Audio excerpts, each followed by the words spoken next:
আলাইকুম। আজকে আবার চলে আসলাম আমার সবজি বাগানে। তো এখানে টোটাল লাউ এসেছে 4টি।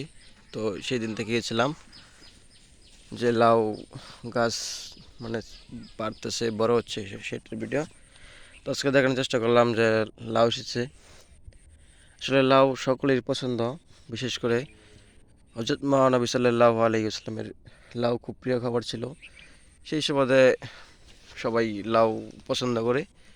তো এখানে লাউটি দেখার চেষ্টা করছি একদম সার ছাড়া, একদম গোবর সারে গাছটি বড় হয়েছে এবং এখানে কোনো ধরনের ইউরিয়া সার ব্যবহার করা হয়নি।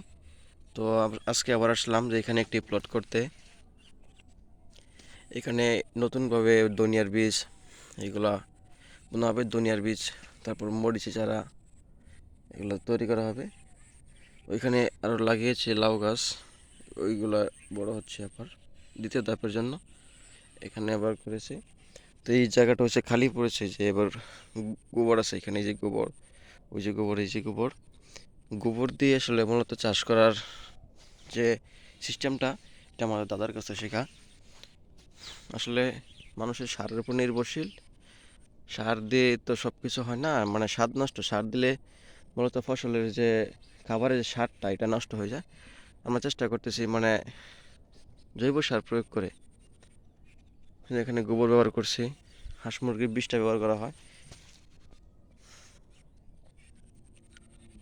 তো ভালো লাগলে ভিডিওটি সাবস্ক্রাইব করবেন আর শেয়ার করে অপরজনকে দেখানোর চেষ্টা করবেন।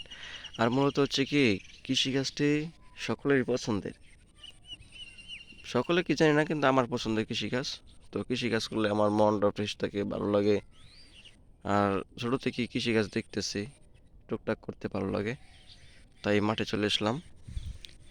তা আপনারা চাইলে ছাদ বাগান কিংবা বাড়ির আঙিনায় কি কৃষিকাজ করতে পারেন, যেমন যে কোনো লাউয়ের বীজ কিংবা যে কোনো মরিচের চারা, আদা চাষ, মানে যে যেটা পারেন, যার যেমন ভালো লাগে সেটা করতে পারেন।